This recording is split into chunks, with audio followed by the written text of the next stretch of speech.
What's going on, guys? I'm the Dank with another edition of the Pipe Bomb Pro Wrestling Podcast. I know it's been a while since I dropped one of these to you guys. I've been very busy with my other channel, but I'm going to try to knock out more in the future. But today, we're going to focus on one thing, which is Raw 1000.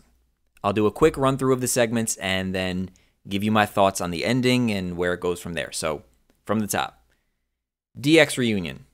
Excellent. A lot of fun. It was awesome to be able to see the full DX minus China, for obvious reasons, back together, goofing around in the ring. Very cool stuff.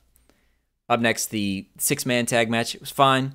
I was hoping Ziggler would be a little more prominently featured since he is now the Mr. Money in the Bank. But, I mean, the match was basically just a setup for Jericho Ziggler going forward, which I'm fine with. Really not sure why this is the only match that JR called. That was a huge waste, in my opinion. Someone is really going to have to explain to me why he didn't call the main event, but we'll get to that later. Charlie Sheen was there, ended up teasing a feud with Daniel Bryan. Whatever. Brodus beat Swagger in 6.2 seconds. Whatever, honestly, again. I mean, Dude Love coming out was cool, but I don't know, more time could have went into the main event, maybe. Just my opinion. The Triple H Trish segment was a great throwback to their segment from back in the day. DX walks in. Funny stuff. Well done. Then the wedding, which I'm sure everyone was dying to see. All in all, AJ double-crosses Daniel Bryan to become the new Raw GM. Why she couldn't have just done both, I don't really know. A lot of stuff in this episode is making me just throw out a lot of questions, but whatever. Slick was by far the best part of this entire segment. Then Rock comes out. He's coming back at the Rumble. Cool. Thanks, Rock. See you again in 6 months. That's fine, but by the way, nothing in this segment even remotely teased a Punk heel turn or gave Punk any reason to turn later on. But again, we'll get to that. Then Miz wins the Intercontinental title from Christian. Great match. Glad to see Miz getting some sort of push again. I'm trying to get through these segments because I really want to talk about the main event, but we might as well just touch on the rest of the show since it was 3 hours. Then we get the Triple H, Stephanie, Lesnar, Heyman segment. Probably the best segment of the entire night. Triple H and Heyman's back and forth was great. Stephanie just took it to a whole nother level. She looked phenomenal, like even better than she looked back in the day. Like she killed it. She was awesome. That led to Lesnar coming out, looking like Bane, trading blows with Triple H. Real good physical stuff. It got me pumped. I'd prefer to see Lesnar working with maybe someone else, but the segment was excellent and actually got me kind of hyped. So by far, I think the best thing on the entire show. Then we got Heath versus Lita. Lita was a nice surprise. APA comes out. Nice surprise. Part of me thinks that this was supposed to be where Austin's segment would have been if he was there, if he was able to be there. I think he belonged in the main event segment, but something tells me this is where he probably would have been.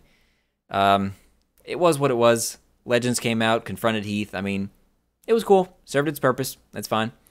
Then we get Sean Mooney, who I popped huge for. So awesome to see him. That probably went over a lot of people's heads, but those who have been around a while know who Sean Mooney is, and it was great to see him there. Then Undertaker comes back, saves Kane. Logic be damned. It's nice to see Undertaker again. Another segment that kind of just was what it was. But that finally brings us to the main event. Here we go. The match was fine. The ref bump was fine. Then Big Show hits the ring. Soon as he came out, I was done. I said there's absolutely no reason for this. Knocks out Cena, whoop-de-doo. Punk hesitates for a second, clearly torn a little bit, but grabs the ref, gets the 2 count, and oh my god, he's shocked. So you got a 2 count on Cena because you hesitated. Now all of a sudden, you're mad enough to turn heel.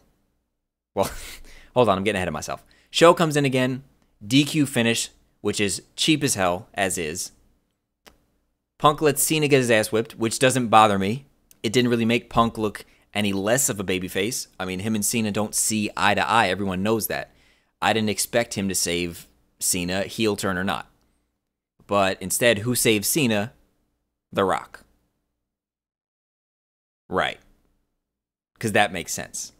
Rock saves Cena. All that blah, blah, blah, we respect each other now and yada, yada. No. You didn't shake hands after WrestleMania. The bad blood should still be there.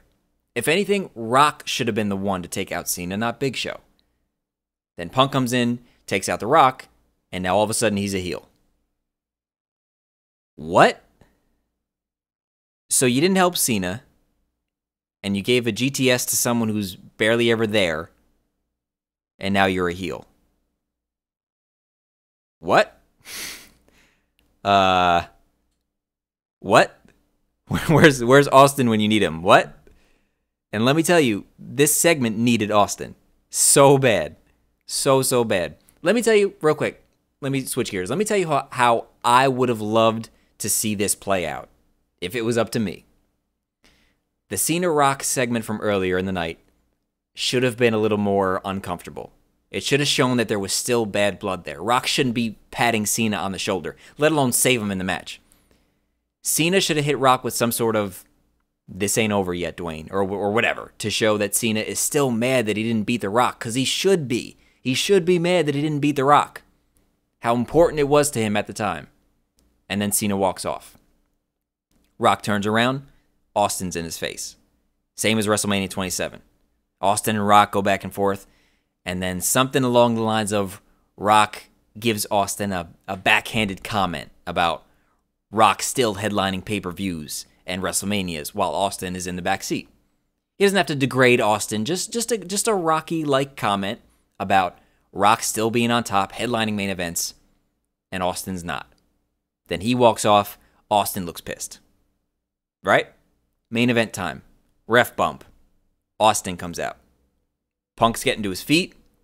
Austin set up like he's going to knock Punk with the stunner, but instead, Cena gets the stunner.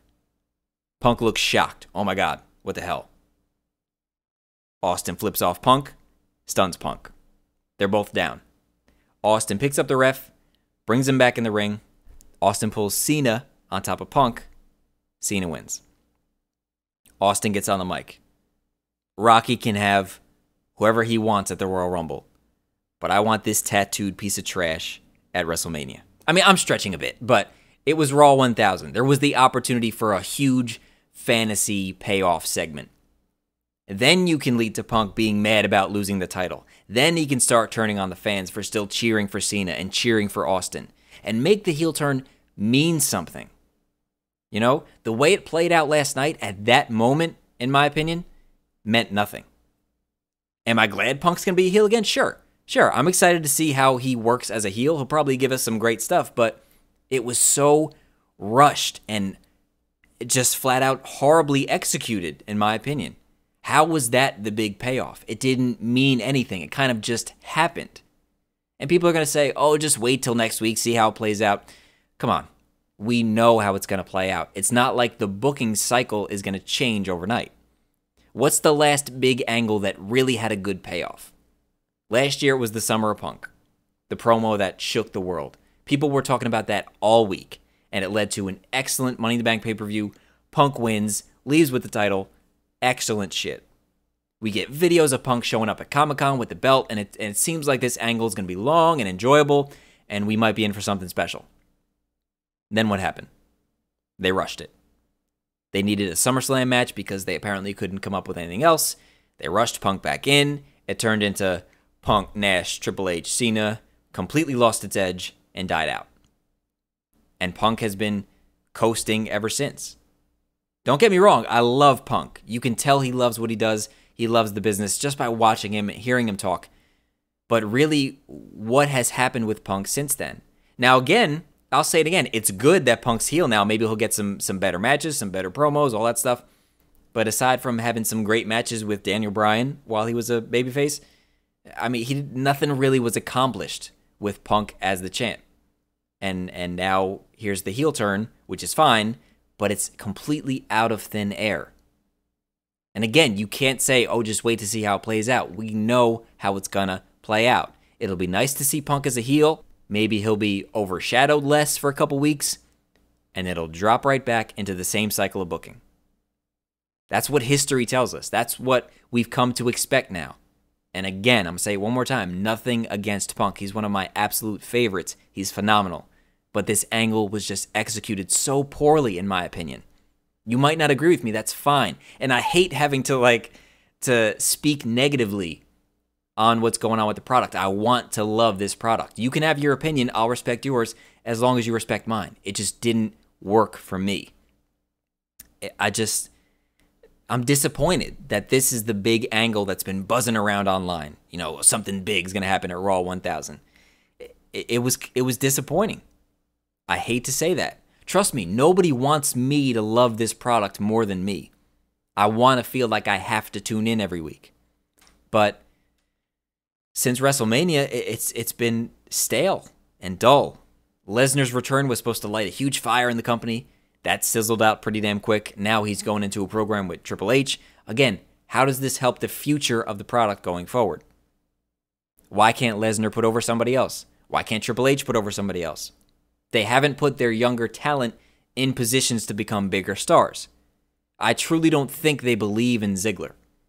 Yeah, he's got the briefcase, and I'm sure, hopefully, unless they're absolutely just stupid, he'll end up cashing it in and winning. But aside from winning Money in the Bank, he really hasn't been pushed the way that someone who's supposed to be the next guy gets booked.